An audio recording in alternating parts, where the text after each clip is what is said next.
술도 많이 마시고 또 싸움도 많이 하고 그랬던 시절이었던 것 같습니다. 그때 이제 제가 섬겼던 교회가 태백 황지교회입니다. 태백역 바로 밑에 있는데 지금도 있습니다. 그때 만났던 목사님이 이제 김효상 목사님이라는 분인데 서울의 성동구에서 이제 목회를 잘 하십니다. 그래서 그때 이제 여러 가지 많은 상처와 또 세상 속에 받는 어떤 여러 가지 고통, 또 방황, 번민 이런 것들이 많았을 때 늘 찾아가서 위로받고 또 그분의 훈계와 권고를 받았던 또 늘 너그럽게 포용해 주셨던 분이 김효상 목사님이었습니다. 그래서 오늘 스승의 날이 이렇게 생각해 보면 그분 생각이 많이 나고 20년이 지난 지금에도 늘 한결같이 저를 이해해 주시고 또 저를 따뜻하게 안아주시는 분이 이제 그분입니다. 아마 제가 신학교 갈 때도 보증을 서주셨고 또 목사 안수 받을 때도 보증이 주셨습니다. 여전히 저를 위해서 기도해 주시고 또 제가 잘 되기를 위해서 늘 기도하는 그런 좋은 스승이었습니다. 사무엘서는 이제 사사시대와 왕정시대를 연결하는 그런 전환기를 다룬 책입니다. 그런 점에서 진정한 의미의 이스라엘 역사가 시작되는 아주 중요한 시기라고 할 수 있겠습니다. 사무엘서는 암울한 사사시대 말기부터 통일 왕국을 이루는 이스라엘 다윗의 역사, 통치가 시작되는 그런 100년의 역사를 다룬 그런 책이라고 볼 수 있겠습니다. 사무엘서는 이스라엘 왕정 제도로서 창설자인 그 두 왕을 세운 사사요 최초의 선지자였던 사무엘의 탁월한 생애부터 이스라엘의 초대 왕으로부터 기름받았지만 이 언약을 잊어버리고 하나님을 거역한 버림받은 폭군 사울의 생애를 다루고 있습니다. 그리고 장차 이말 메시아 왕국의 그림자로서 이스라엘 왕국을 이룬 다윗의 생애를 기록하고 있는 아주 중요한 책이라고 하겠습니다. 오늘 본문 19장, 우리가 읽은 본문 19장 당시 상황은 이렇습니다. 이제 사울이 승승장구했던 다윗을 계속해서 핍박하고 죽이려고 하는 상황에서 또 다윗이 누굽니까? 자신의 딸, 내 사위가 아니겠습니까? 이 사위를 죽이려고 하는 그런 여러 가지 많은 핍박과 압박 가운데 있었습니다. 또 아들 요나단마저 다윗과 절친한 사이였기 때문에 그를 숨겨주고 또 아버지를 설득해서 죽이려고 하는 것들을 중지하게 됩니다. 그러나 사울이 악신에 찾아와서 다윗을 계속해서 핍박하고 있는 상황에서 이제 아내가 다윗을 도망치게 만듭니다. 결국 기진맥진해서 다윗이 찾아간 곳, 찾아갈 수밖에 없는 곳, 그를 기름 부어줬던 이제 사무엘에게 찾아갑니다.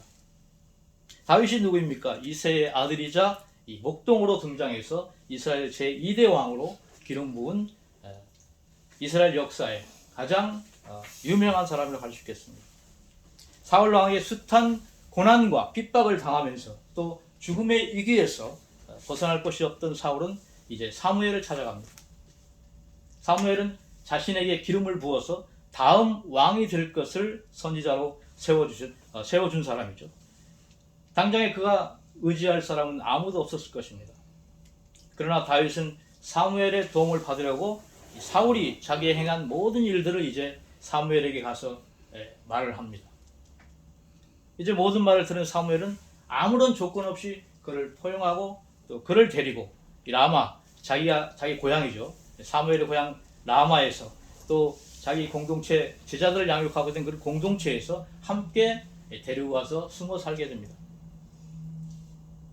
아마도 사무엘은 굉장한 위협을 느꼈을 겁니다. 자기가 세운 왕이긴 하지만 사울로부터 위협을 받는 그런 상황에 있을 것을 예측했지만 그런 아무런 조건 없이 다윗을 받아들이고 그를 포용하고 그와 함께 살아가게 됩니다. 사사시대를 마감하고 왕정시대를 열게 되는 그런 견인차 역할을 했던 또 사울과 다윗 왕을 세웠던 이 그야말로 킹메이커죠. 우리 요즘 말로 하면 어쩌면 자신이 스스로 사사시대를 끝나고 왕이 오를 수 있었던 그런 위치에 있었던 사람입니다.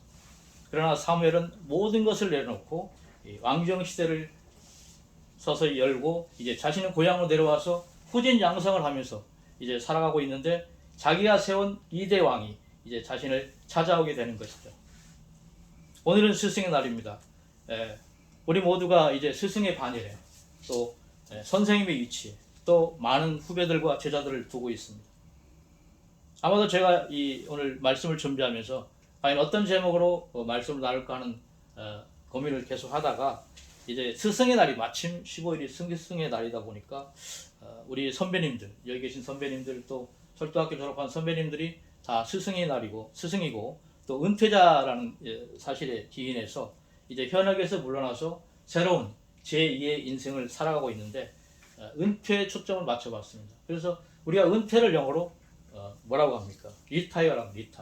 리타이어가 타이어를 새로 뱉고 새로 다시 뛴다, 그런 뜻입니다. 그래서 철성교회는 아마도 은퇴자 교회라고 할 수 있겠습니다. 은퇴자들이 모여서 새로운 어떤 은퇴자를 위한 또 동문들을 위해서 교회를 만들었기 때문에 그래서 저는 이 철성교회를 리타이어 처치라고 한번 정해봤습니다.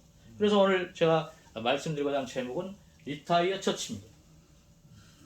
리타이어 처치가 어떻게 교회가 운영돼야 되고 앞으로의 방향은 어떤 것인가 라는 것들을 몇 가지 함께 나눠보고자 합니다.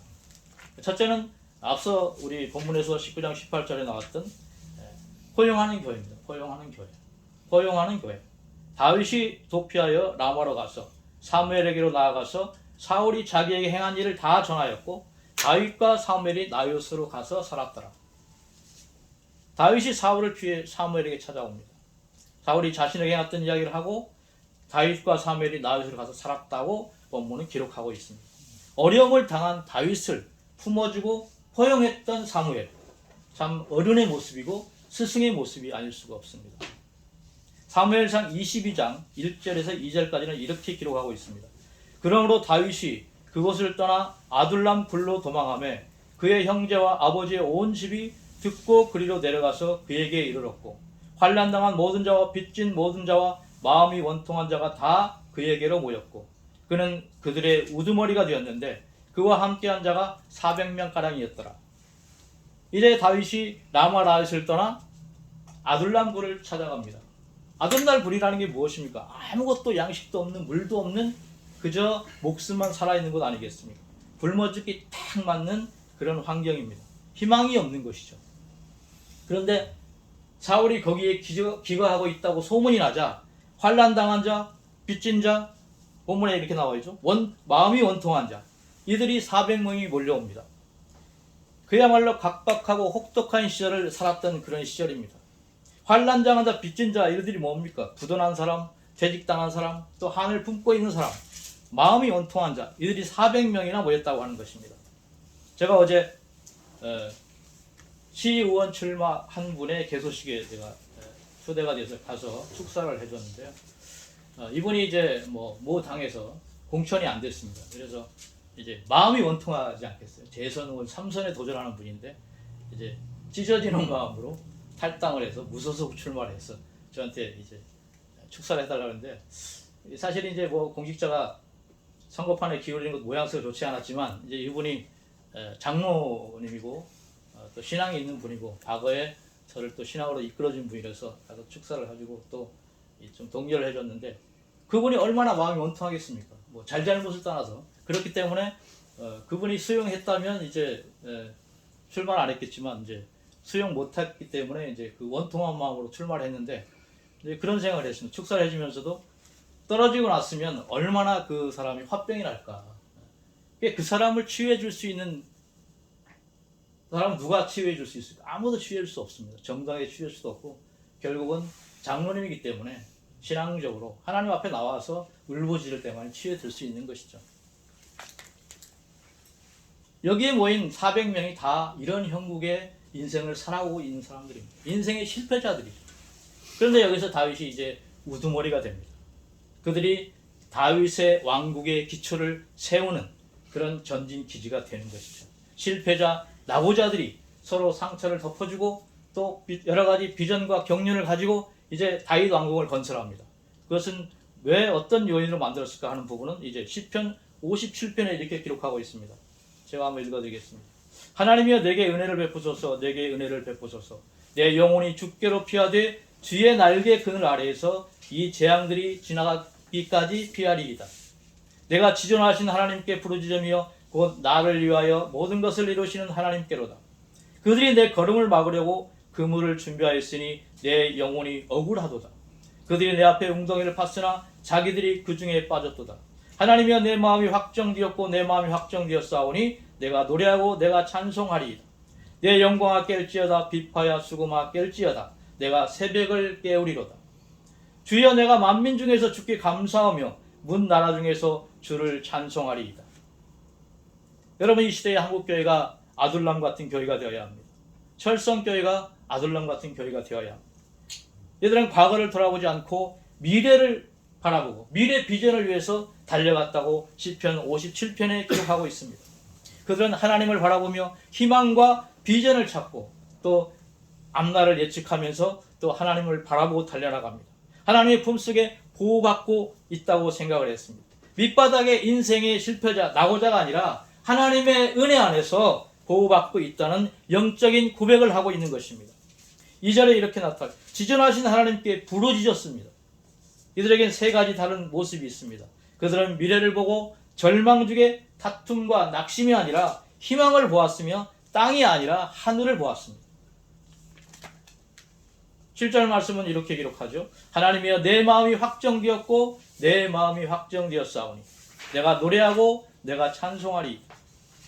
바로 그들에게 이런 확정된 믿음과 신앙이 있었습니다. 이것이 우리의 신앙 고백이 되어야 합니다. 우리는 믿어야 합니다. 믿어버려야 하는 것이죠. 결론은 8절입니다. 내 영광아 깰지어다. 비파야 수금아 깰지어다. 내가 새벽을 깨우리로다. 절망에서 어둠 속에서 떨쳐 일어나야 하는 것이죠. 밤이 있는 이유는 뭡니까? 새벽이 오기 때문입니다. 겨울이 지나면 봄이 오게 됩니다. 어려움이 있으면 반드시 즐거움이 있는 것입니다. 한국교회가 여러 가지 많은 어려움을 겪고 있습니다. 그러나 이 어려움을 견디고 이겨내면 다시 제2의 부흥의 시대가 온다고 하는 것이죠. 철성교회는 넉넉합니까? 그렇지 않잖아요. 그러나 이 어려움을 겪고 인디고 일어날 때에 철성교회는 놀랍게 부흥하게 될 것입니다. 철도학교를 졸업한 동문들이 지난번 장님 예배를 할 때 보니까 6,500명이 된다고 저는 알고 있습니다. 철도학교 출신 또 철성교회 멤버들이 이제 은퇴했지만 또한 여러 가지 어려움을 겪고 있는 동문들이 많이 있다는 소식이 들려옵니다. 은퇴의 삶이 여러 가지 다양한 환경에 놓여 있습니다. 세상에 어려운 사람들, 병든 사람들, 또 배우자를 잃어버린 사람들, 세상에서 상처받는 분들, 갖가지 고통과 어려움 속에 놓여 있을 때 이들이 찾아갈 곳이 어디이겠습니까? 이들이 갈 곳 없어 방황할 때 찾아가야 할 곳이 바로 아둘람 동굴이라고 하는 것이죠. 철성교회가 바로 그런 아둘람 동굴이 되어야 한다는 것입니다. 갈 곳이 없고 마음을 의지할 곳이 없는 그들에게 철성교회가 위로가 되어야 되고 회복이 되는 것이 바로 철성교회 아둘람 동굴이 되어야 하는 것입니다. 그들과 그들의 자녀들이 부모의 고향, 부모의 학교, 교회를 찾아갈 때 조건 없이 우리가 그들을 따뜻하게 맞아주고 호응해 줄 때 그들이 철성교회에서 회복되고 또 새롭게 일어서서 새로운 인생을 살아가게 될 것입니다. 그들의 자녀들이 세상에서 실패하고 위로가 필요할 때 철성교회를 찾아와 어른들을 만나고 위로받고 새 힘을 공급받아야 하는 것입니다. 그래서 고통당한 자들을 품어주고 또 고통당한 자에게 위로를 주는 그런 교회가 철성교회, 리타이어 처치가 되어야 한다는 것이죠. 마치 고향 같은 교회가 되어야 하는 것입니다. 철성교회는 사무엘이 다윗을 품어줬던 나역 같은 교회가 되어야 합니다. 철성교회는 다윗이 400명과 함께 비전을 준비하고 희망과 미래를 준비했던 아둘람 같은 교회가 되어야 합니다. 이제 두 번째는 결단하는 교회가 되어야 합니다. 여호수아 3장 13절에 이렇게 기록하고 있습니다. 온 땅에 주 여호와의 궤를 맨 제사장들의 발바닥이 요단물을 밟고 멈추면 요단물 곧 위에서부터 흘러내리던 물이 끊어지고 한 곳에 쌓여 서리라. 하나님의 뜻을 따르는 일은 결코 쉽고 평탄한 길이 아닙니다.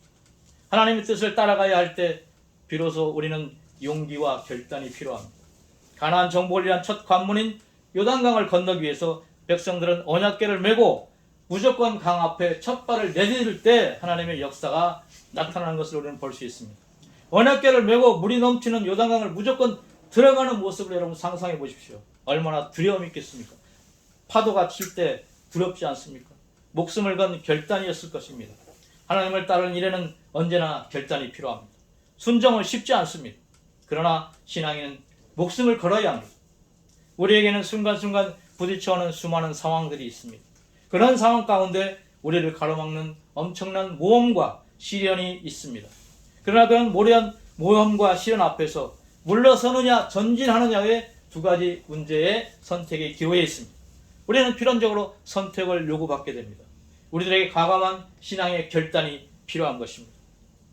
본문에서 이스라엘이 넘치는 요단강 앞에 제사장들이 무조건 앞으로 나아가자라고 결단했을 때 이들이 자신의 이익과 환경의 눈치를 보지 않고 오직 믿음의 결단을 한 것입니다. 위기가 닥쳐올 때 우리는 하나님 앞에서 결단한 자세로 모든 신앙에 임해야 하는 것입니다. 제가 24년 3월 8일 날 목사 안수를 받았습니다. 개신대학원대학교가 속해 있는 대한예수장로회 개혁총회인데요. 이제 안수 받은 이후에 이제 한 달쯤 됐을 때 같은 노회 이제 교회에서 이제 설교 요청이 있었습니다. 아마 그때는 제가 사역하는 것도 없었고 뭐 또 설교를 어떻게 하는지도 잘 몰라서 이제 주일에 설교해달라고 해서 갔습니다. 갔는데 알고 보니까 외국인 교회였습니다. 주로 이제 필리핀, 뭐 인도네시아, 네팔 이런 이제 다문화를 섬기는 그런 교회였는데 이제 30분 설교하는데 통역이 있어야 되잖아요. 통역. 한마디 하면 여기서 통역. 제가 설교할 때 아무 반응이 없어요. 왜? 못 알아들으니까. 근데 옆에서 통역을 해야 웃고 그래요. 야, 이게 30분을 설교하는데 너무 힘이 들었습니다. 이게 이제 목사가 된 첫 설교인데 굉장한 경험을 했었는데, 그래서 제가 그때 경험한 거는 앞에 선 리더, 앞에 선 사람이 정말 잘해야 된다. 이 통역은 발음이나 표정이나 어떤 뭐 얼굴 표정까지 다 똑같이 따라서 하잖아요. 그러니까 제가 아무리 웃어도 이 회중에 있는 분들은 아무런 반응이 없는 거죠. 한국말 못 알아듣으니까.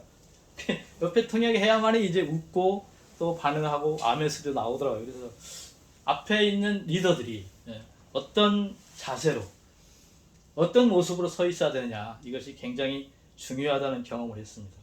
그래서 앞에서 끌고 가는 그 역할이 얼마나 중요한지, 우리 본문에 이스라엘 제사장들이 법궤를 메고 있을 때 앞장서서 나갔을 때 하나님의 놀라운 역사가 임하는 것처럼 우리 철성교회 우리 선배님들 리더들이 후배들을 이끌어 갈 때에 후배들이 아름답게 따라오는 모습을 우리가 발견하게 될 것입니다. 우리가 늘 직면하는 어떤 어려운 상황에서도 두려워하지 않아야 한다는 사실입니다. 하나님을 의지하고 결단적인 행동을 할 때, 하나님을 절적으로 신뢰할 때만이 교회는 성장할 수 있는 것이고 우리의 신앙은 든든히 서갈 수 있는 것입니다. 철성교회는 하나님 앞에서 제사장들이 위험 앞에서도 결단하며 나아갔던 것처럼 솔선수범의 자세를 가지고 리더의 역할을 감당해야 한다는 것이죠. 언약궤를 메고 요단강 발에 누웠던 이스라엘에게 어떤 일이 일어납니까? 여러분 다 아시는 물이 꽉 찬 모습, 그 발을 뗐을 때 물이 갈라지는 기적의 역사가 일어난 것입니다. 이것은 상상할 수 없는 일입니다. 인간이 만들 수 없는 그런 역사입니다. 오직 하나님만이 하실 수 있는 놀라운 기적의 역사예요. 실로 백성들이 이 기적을 통해서 살아계신 하나님을 경험하고 하나님께서 일하신다는 사실을 체험하게 된 놀라운 경험이죠. 그러므로 철성교회는 위기를 만날 때마다 결단해야 되는 것이죠. 그럴 때 하나님의 기적이 일어나는 것입니다. 언약궤를 앞세우고 나가는 모습 속에서 이스라엘 장래를 바라볼 수 있는 것입니다. 제사장들이 요단강에 첫 발을 내딛을 때 모든 것을 하나님께 맡기는 확신이 있었고 또 그들의 결단이었고 그들의 미래였던 것입니다. 그들의 미래가 무엇입니까? 가나안 정복을 의미하는 것입니다. 하나님을 철저히 따르는 삶의 미래가 확보됩니다. 비록 우리의 인생 앞에 요단강과 같은 장애물이 있을지라도 그 건너편에 있는 미래를 바라보아야 하는 것입니다. 그것이 신앙인의 모습이고 철성교회의 장래의 모습인 것입니다. 이제 마지막으로 세 번째는 성령 충만한 교회가 되어야 합니다. 사도행전 2장 4절에 보면 그들이 다 성령의 충만함을 받고 성령이 말하게 하심을 따라 다른 언어들로 말하기를 시작하니라. 초대교회 사람들은 한마디로 성령 충만한 삶을 살았습니다. 제가 대학원에서 신학 석사 논문을 쓸 때 여러 논문을 보니까 많은 이제 신학자들이 쓴 논문 중에서 핵심 키워드, 그 워딩은 뭐였냐? 2장 4절에 나타난 성령의 충만이었습니다. 12제자들이나 초대교회의 모든 사람들이 핵심은 성령 충만이었습니다. 성령 충만한 삶 가운데 원시 공동체에 그들에게 주어졌던 성령 충만한 삶 가운데 아름다운 교회의 전통들이 세워졌던 것이죠. 사도행전 1장은 예수님의 부활과 승천을 목격한 제자들이 기도에 힘쓰며 복음 장역을 준비한 그런 과정들을 소개하고 있습니다. 2장에서는 오순절이 다가오면서 주님께서 약속하신 성령이 임하는 놀라운 사건이 사도행전 2장에 기록되어 있는 것입니다. 요한복음 14장에서 예수님께서 제자들에게 성령께서 오신다고 하는 사실을 약속하십니다. 예수께서 승천하신 후에 제자들과 다른 사람들은 일주일가량 다락방에 모여서 약속된 성령을 기다렸습니다. 사도행전 1장 14절에 보니까 그들은 기다리기만 한 것이 아니라 마음을 같이하여 기도에 전념했습니다. 그 결과 제자들에게 성령이 임했던 것입니다. 제자들은 성령 세례를 받았을 뿐만 아니라 성령의 충만함을 받았습니다. 성령 강림 사건은 제자들의 삶에 있어서 분수령 전환점이 되는 것입니다. 그들의 삶이 변화되는 것입니다. 인생의 터닝포인트, 전환점이 되었다고 하는 것입니다. 제자들은 성령 충만한 이후에 과거와 그 이전의 삶이 전혀 다른 모습으로 변화되게 되는 것을 보게 됩니다. 그들이 전 세계 나가 열방에 선교하는 모습, 또 그들이 순교하는 모습들이 성경에 생생하게 기록되어 있는 것을 우리는 볼 수 있습니다. 2장에 보면 성령 충만 이후에 어떻게 됩니까? 방언을 하고 영적 깨달음이 있었고 용기가 생겼고 많은 선교의 열매를 맺게 됩니다. 사랑하는 여러분, 그러므로 철선교회는 성령 충만한 교회가 되어야 한다고 하는 것입니다. 우리에게 성령의 역사하심이 필요합니다. 우리가 조금 부족해도 성령의 역사가 나타나면 영적인 능력이 나타나고 하나님의 보호하심이 나타나고 위대한 하나님의 사역을 펼쳐지게 할 수 있는 것입니다. 그러나 성령 충만은 지속적인 것이 아닙니다. 세상의 흐름을 따라가다 보면 우리의 심령이 무뎌집니다. 사명을 잃어버리게 됩니다. 사명도 열정도 식어버리게 됩니다. 코로나로 인해서 그리스도인들이 예배 개념이 많이 사라졌다고 합니다. 그동안에 많이 모였던 성도들이 교회에 출석하지 않는 모습들을 발견할 수 있고, 또 가난한 성도들이 200만, 250만을 돌파했다고 교회들이 얘기를 하고 있습니다. 그래서 우리는 나태했던 마음들을 추스리고 우리 모두 하나님 앞에 서야 되는 것입니다. 교회의 사명을 회복해야 하는 것입니다. 세상이 걱정하는 교회가 아니라 교회가 세상을 걱정하는 그런 교회가 되어야 합니다. 세상 사람들을 이끌어가는 철선교회가 되어야 합니다. 세상이 감당할 수 없는 철선교회가 되어야 합니다. 그것이 철선교회의 정체성이고 또 철선교회의 존재의 이유가 될 것입니다. 기도하겠습니다. 살아계신 하나님, 은혜를 감사합니다.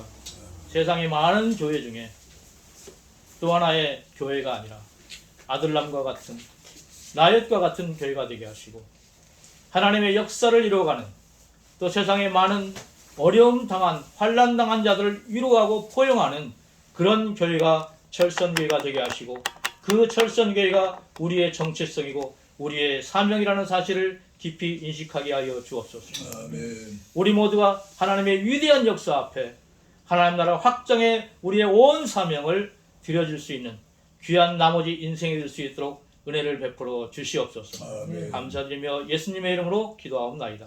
아멘.